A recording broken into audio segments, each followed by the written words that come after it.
Good evening दोस्तों। आज हम पढ़ेंगे हमारा पहला चैप्टर और ये मेरी पहली वीडियो है, तो आपको अच्छी लगे तो बताना, बुरी लगे तो बताना। तो इसमें हम सबसे पहले पढ़ेंगे प्रेशर। चैप्टर का नाम है some basic concepts of chemistry. Pressure में हम पढ़ेंगे P V equal to n R T. ये पढ़ेंगे, ऊपर वाला नहीं पढ़ेंगे, फोर्स पर यूनिट एरिया, क्योंकि ये फिजिक्स में पढ़ते हैं। उसके बाद ये हमारे प्रेशर की कुछ वैल्यू दे रखी हैं, ये आप देख लेना।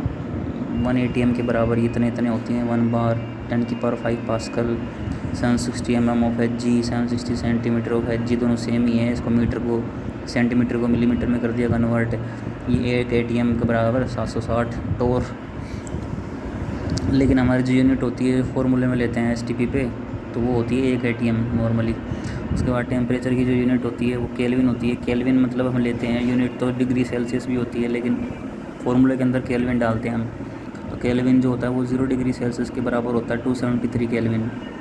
और ये जो 0 डिग्री सेल्सियस होता है ये STP और NTP का टेम्परेचर होता है, मतलब स्टैंडर्ड टेम्परेचर प्रेशर या नॉर्मल टेम्परेचर प्रेशर। उसके बाद में वॉल्यूम को हम लीटर में लेंगे। उसके बाद में हमारा यूनिवर्सल गैस कांस्टेंट, इसकी value 8.321 joule mole inverse kelvin inverse होती है, और 2 calorie mole inverse kelvin inverse. लेकिन हम ये दोनों नहीं लेंगे, हम लोग ये लेंगे ATM लीटर बार लीटर। फिर आप बोलोगे ये क्यों लिखी है, तो ये भी कई बार पूछ लेता है। तो फिर ये वाली वैल्यू हम तब डालेंगे जब हम प्रेशर को पास्कल में लेंगे, 10⁵ पास्कल।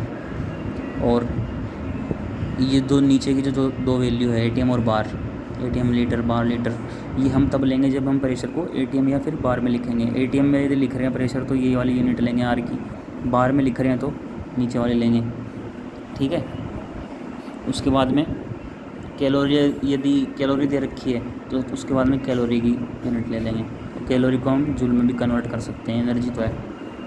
उसके बाद में एक कार्बन की जो चेन होती है वहाँ से लेकर के, मतलब एक कार्बन जो होता है वहाँ से लेकर के 4 कार्बन की चेन तक गैस फॉर्म में एग्जिस्ट करती है। जैसे कि हमारा मीथेन से लेकर के मीथेन, इथेन, प्रोपेन, बुटेन, तो ये सारे गैसेस फॉर्म में एग्जिस्ट करते हैं। उसके बाद में 5 कार्बन पेंटेन से लेकर के या 17 कार्बन की जो चेन होती है, इसको क्या बोलते हैं, डेकहेप्टेन जो भी बोलते हैं, इसको लिक्विड में लेते हैं। और 18 कार्बन से आगे उसको सॉलिड। ये एवोगैड्रो नंबर है, इसको रट लेना, 6.022 × 10⁻23। ये सब आपको पता ही है, मैं केवल क्विक रिवीजन करा रहा हूँ, आपका A to Z कराऊँगा, लेकिन टेंशन मत लो। इसके बाद में ये फार्मूला है हमारा। ये फार्मूला तो नहीं दिख रहा कहीं से, लेकिन ये चार्ट है, लेकिन ये फार्मूला ही एक प्रकार का, तो इसको आप रट लेना बिल्कुल, एक बार नोट कर लो, उसके बाद समझाता हूँ। तो आपने नोट कर लिया होगा, स्क्रीनशॉट ले लिया होगा, हाँ। तो इसके अंदर बीच में मोल्स है, इधर नंबर है, इधर वॉल्यूम है, इधर मास है। तो जो मोल्स है वो हमेशा याद रखना बीच में आएगा, और नंबर, वॉल्यूम और गैस ये बाहर की तरफ आएंगे, आप अपने हिसाब से किधर भी लिखो। अब आप देखो, जब भी हम मोल्स से नंबर निकालते हैं या फिर वॉल्यूम निकालते हैं या फिर मास निकालते हैं, ये मास, वॉल्यूम और नंबर, कौन से वॉल्यूम और नंबर और मास हैं, ये हमको गिवन होंगे क्वेश्चन के अंदर। इनमें से कोई भी चारों में से एक चीज़ हमको क्वेश्चन में गिवन होगी, तो ये गिवन चीज़ें हैं। मान लो 10 ग्राम मास दे दिया मेरे को क्वेश्चन में, 20 ग्राम मास दे दिया, तो वो ये होगा। मेरे को बोल दिया कि 10 ग्राम में 10,000 नंबर ऑफ़ एटम्स हैं, तो वो 10,000 नंबर ऑफ़ एटम्स इसमें आएंगे। मेरे को बोल दिया 500 लीटर वॉल्यूम है, तो 500 लीटर वॉल्यूम की आएगी, है ना। 10 मोल, 5 मोल, जितने भी मोल ही होंगे, तो ये चीज़ें गिवन होंगी या फिर ये वेरिएबल होंगी, एक प्रकार से इनको निकालना पड़ेगा। तो मोल से नंबर की तरफ जाएंगे, या फिर मोल से वॉल्यूम की तरफ जाएंगे, या मोल से मास की तरफ जाएंगे। तो याद रखना, मोल्स की तरफ से जब भी बाहर की तरफ जाएँ, बाहर की तरफ, तब हमेशा मल्टीप्लाई करेंगे बाय Na। वॉल्यूम निकालने के लिए मल्टीप्लाई करेंगे बाय 22.4 लीटर। मास निकालने के लिए मल्टीप्लाई करेंगे बाय मोलिकुलर वेट, जो भी हमको दे रखा है, मतलब सब्सटेंस H2 है तो उसका मोलिकुलर वेट, O2 है तो उसका मोलिकुलर वेट, जो भी गैस दे रखी है ना, तो उसका मोलिकुलर वेट। उसके बाद में नंबर पे मैंने बता दिया आपको। और जब भी बाहर से अंदर आएंगे तब क्या करेंगे, डिवाइड करेंगे। याद रखना, बाहर से अंदर आएंगे तो डिवाइड करेंगे। देखो, बाहर से अंदर आ रहे हैं तो छोटा हो रहा है तो क्या करेंगे, डिवाइड। मल्टीप्लाई तो बड़ा करता है, किसी भी चीज़ को मल्टीप्लाई करते हैं तो वो बड़ी होती है, डिवाइड करते हैं तो वो छोटी होती है। तो अंदर आएंगे तो डिवाइड करेंगे, तो डिवाइड किससे करेंगे? उसी से करेंगे जिससे मल्टीप्लाई किया। देखो, divide by Na, divide by molecular weight, divide by 22.4 litre. तो ये आपको याद होना चाहिए, है ना। और इसमें एक चीज़ ये नोट कर लो, ये मैंने जो लिखा है फॉर गैसेज एट STP और NTP, ये केवल इसके लिए लागू है, वॉल्यूम वाले एरिया के लिए। इसके लिए लागू नहीं है, बाकी के लिए इसके लिए लागू है केवल। अब इसके लिए क्यों लागू है मैं बताऊँ। ये जो वॉल्यूम जो है वो निकालने के लिए हम ये 22.4 लीटर मल्टीप्लाई या डिवाइड करते हैं उससे, मोल से या मतलब मोल से वॉल्यूम निकालने के लिए, इन दोनों को एक्सचेंज करने के लिए, एक दूसरे में कन्वर्ट करने के लिए 22.4 लीटर का मल्टीप्लाई या डिवाइड करते हैं वॉल्यूम को। लेकिन इसके अंदर एक कंडीशन है कि गैस में होनी चाहिए वॉल्यूम, मतलब जो भी हमारा सब्सटेंस है वो गैस में होना चाहिए। H2 CO2 N2 CO2 ये सब होने चाहिए। यदि मेरे को दे दिया आयरन Fe, वो तो सॉलिड हो गया, या फिर कोई और कंपाउंड दे दिया NaCl, है ना, तो वो भी सॉलिड हो गया, तो उनको हम नहीं ले सकते। H2O वो लिक्विड हो गया, तो वो उसके बाद में हम यहाँ से वॉल्यूम नहीं निकाल सकते 22.4 लीटर। तो फिर आप बोलोगे वहाँ से कैसे निकालेंगे? वहाँ से निकालने का ट्रिक है। वहाँ से निकालने के लिए मैंने शुरू में लिखाया था PV = nRT, मैंने इसको स्टार भी लगाया, इंपॉर्टेंट है, याद कर लेना। तो यहाँ से हम वॉल्यूम निकालेंगे अगर STP और NTP पे नहीं है तो। STP NTP मैंने बताया था, STP पे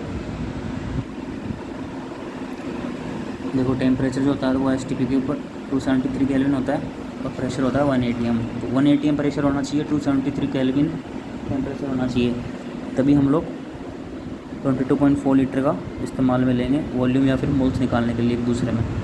ठीक है, अब आगे चलते हैं, एक क्वेश्चन प्रैक्टिस करते हैं।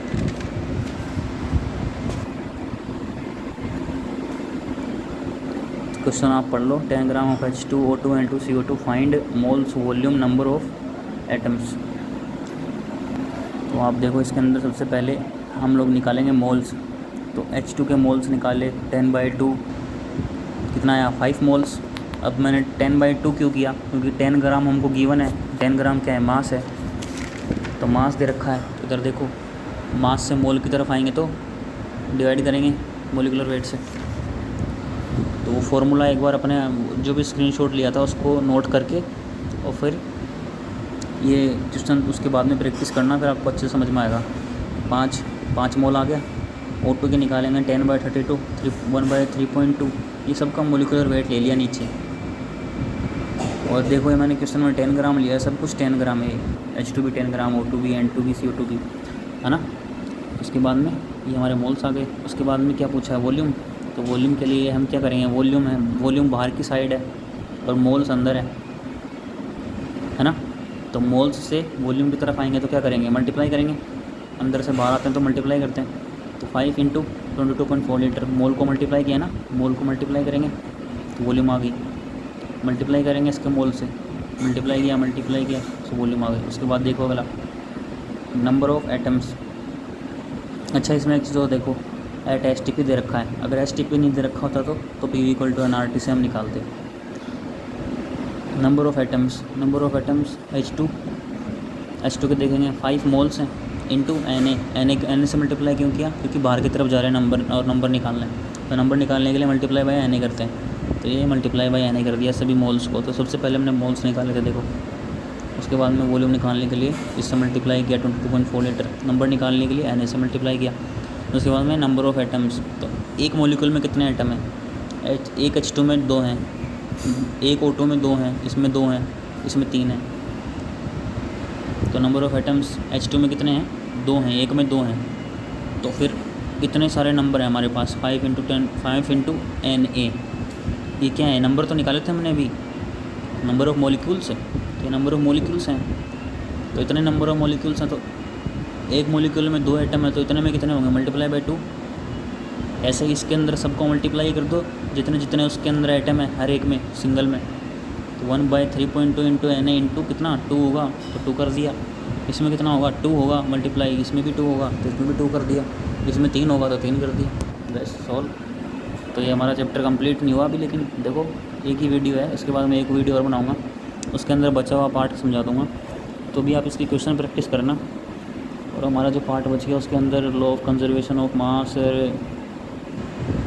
थोड़े बहुत लॉ बच जाते हैं ऐसे इसी प्रकार के, वेपर डेंसिटी वगैरह, तो मैं आपको कल बता दूँगा अगली वीडियो में। अगर इस वीडियो को सभी ने पसंद किया तो मैं अगली वीडियो ज़रूर बनाऊँगा।